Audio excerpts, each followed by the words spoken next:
तो कहानी की शुरुआत में हम एक लॉरा नाम की लड़की को देखते हैं जो अपना कुछ सामान उठाकर घर से बाहर जाती है। इसके बाद वो एक आदमी से मिलती है और उसके साथ कहीं पर चली जाती है। अब इसके बाद हम कुछ दिन पुराना फ्लैशबैक देखते हैं जहाँ पर लॉरा अपने स्कूल में बैठकर पढ़ रही थी और वो अपने पेट को भी प्रेस कर रही थी। यहाँ पर ये पता चलता है कि लॉरा के पेट में दर्द हो रहा था। इसके बाद जब लॉरा वहाँ से उठकर जाती है तो उसे चक्कर आ जाता है और वो वहीं पर गिर जाती है। यहाँ पर हमें ये पता चलता है कि लॉरा अकेली रहती है और एक कॉल सेंटर में काम करके अपना गुजारा करती है। अब लॉरा जब अपने टीचर के सामने बैठी होती है तब ये पता चलता है कि लॉरा ने काफी दिनों से ठीक से खाना नहीं खाया, जिसकी वजह से उसकी तबीयत बिगड़ी हुई है। अब टीचर लॉरा से कहती है कि तुम अपने पेरेंट्स पर केस कर सकती हो, मगर लॉरा इस बात से बिल्कुल भी इनकार कर देती है। साथ ही वो ये भी कहती है कि वो हॉस्टल का खाना अफोर्ड नहीं कर सकती। दरअसल लॉरा के पेरेंट्स भी उसे सपोर्ट नहीं करते हैं। इसके बाद हम लॉरा को उसके बॉयफ्रेंड के साथ देखते हैं जो आपस में इंटीमेट हो रहे थे, मगर इसी दौरान घर की लाइट चली जाती है। दरअसल लॉरा ने बिजली का बिल नहीं भरा था, जिसकी वजह से उसके घर की लाइट काट दी जाती है। अब इस बात से नाराज होकर लॉरा का बॉयफ्रेंड भी वहाँ से चला जाता है। अब लॉरा काफी ज्यादा परेशान होती है तो वो कंप्यूटर पे बैठकर एक दूसरी जॉब ढूंढने लगती है। तभी लॉरा को एक जॉय नाम की एड दिखाई देती है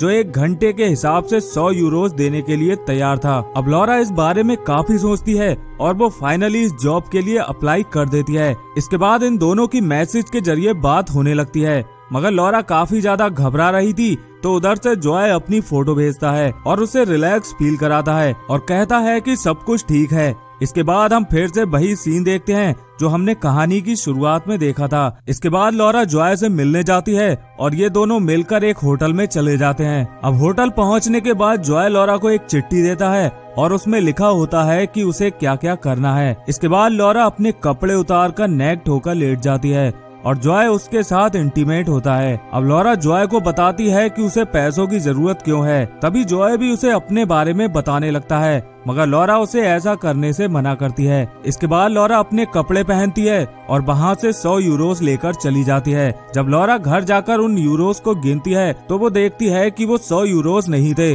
बल्कि कहीं ज्यादा थे। ये देखकर लॉरा काफी खुश होती है। इसके बाद लॉरा एक रेस्टोरेंट में जाती है और वहाँ पर भरपेट खाना खाती है। अब अगले सीन में हम लॉरा को कॉल सेंटर में देखते हैं जहाँ पर वो चुपके से वही साइट को ओपन करती है और वहाँ पर वो एक दूसरे आदमी से बात करती है जो उसे 70 यूरोस घंटे के हिसाब से देने को तैयार था। इसके बाद लॉरा उस आदमी से मिलने होटल में जाती है। वहाँ वो उससे पूछती है कि तुम मुझसे क्यों मिलना चाहते हो। इस पर वो आदमी बताता है कि उसकी 1 साल पहले शादी हुई है और वो अभी तक अपनी पत्नी के साथ इंटीमेट नहीं हुआ। साथ ही वो ये भी कहता है कि तुम ये सब कुछ करने में मेरी मदद करो। इसके बाद ये दोनों अपनी गाड़ी कहीं पार्क में लगाकर वहीं पर शुरू हो जाते हैं। अब वो आदमी लॉरा को पैसे देकर वहाँ से चला जाता है। अब रात को हम लॉरा को अपने बॉयफ्रेंड के साथ देखते हैं और वहाँ वो उससे कहती है कि तुम रूम का आधा रेंट देते हो, इसलिए मैं तुम्हारे साथ नहीं रहना चाहती, और ये कहकर वो अपने मॉम के घर पर चली जाती है। इसके बाद लॉरा एक क्लब में जाती है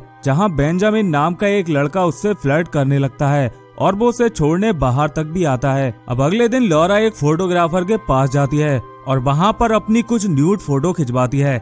इसके बाद वो फोटोग्राफर लॉरा को कुछ पैसे देकर उससे कहता है कि तुम्हें अगर और पैसों की जरूरत हो तो मेरे पास तुम्हारे लिए एक क्लाइंट है जिसे लड़की की जरूरत है। मगर लॉरा उस फोटोग्राफर को मना कर देती है और वहाँ से चली जाती है। अब लॉरा अपना ये काम कंटिन्यू करती रहती है और उसे पैसों की अब कोई भी जरूरत नहीं थी। एक दिन लॉरा को एड में एक लैपटॉप दिखाई देता है और वो लैपटॉप लॉरा को काफी पसंद आता है, मगर जब वो अपने पैसे चेक करती है तो उसमें उसके कुछ पैसे कम होते हैं। इसके बाद वो जॉय को कॉल करती है और उसे उस लैपटॉप के बारे में बताती है कि वो लैपटॉप उसे चाहिए और वो उस लैपटॉप की पिक भी जॉय को सेंड करती है। इसके बाद जॉय उसे एक होटल में बुलाता है और वहाँ पर लॉरा देखती है कि वो लैपटॉप पहले से ही रखा हुआ था। इसके बाद जॉय उसे एक चिट्ठी देता है जिसके मुताबिक लॉरा अपने कपड़े उतार कर लेट जाती है। तभी जॉय वहाँ पर आता है और लॉरा को बहुत बुरी तरह से टॉर्चर करने लगता है। अब सब कुछ काम खत्म होने के बाद लॉरा अपना लैपटॉप उठाती है और वहाँ से चली जाती है। इसके बाद लॉरा अपने घर पर आकर रोने लगती है और वो बेंजामिन को फोन करके अपने घर पर बुलाती है। जब बेंजामिन लॉरा के घर पर पहुँचता है तो ये लोग काफी ज्यादा टाइम स्पेंड करते हैं। तभी लॉरा उसे बताती है कि जॉय ने उसके साथ क्या किया। इसके बाद बेंजामिन लॉरा के साथ इंटीमेट होने लगता है, मगर लॉरा उसे रोक देती है। अब कुछ दिनों बाद बेंजामिन और लॉरा एक साथ एक होटल में बैठे होते हैं। तभी लॉरा के फोन पर एक क्लाइंट का फोन आता है। पहले तो वो उसे इग्नोर करती है, मगर वो क्लाइंट लॉरा को बार बार फोन कर रहा था। इससे परेशान होकर बेंजामिन उस क्लाइंट को काफी सुना देता है। अब यहाँ पर हमें ये पता चलता है कि बेंजामिन लॉरा से प्यार करने लगा था, मगर उसके पास खुद की कोई जॉब नहीं थी, इसलिए वो लॉरा को ये सब कुछ करने देता है। अब एक दिन लॉरा जॉय से मिलने जाती है तो बेंजामिन उसके पीछे पीछे आता है। इस पर लॉरा समझ जाती है कि बेंजामिन उसका पीछा कर रहा है। अब इस बात से नाराज होकर लॉरा वहाँ से चली जाती है। अगले दिन लॉरा बेंजामिन को मनाने उसके पास आती है और उसके साथ इंटीमेट होने की कोशिश करती है, मगर बेंजामिन लॉरा को ये सब कुछ करने से मना करता है। अब यहाँ पर लॉरा बेंजामिन से कहती है कि अगर मैंने ये सब कुछ बंद कर दिया तो मैं अपने कॉलेज की फीस कैसे भर पाऊंगी।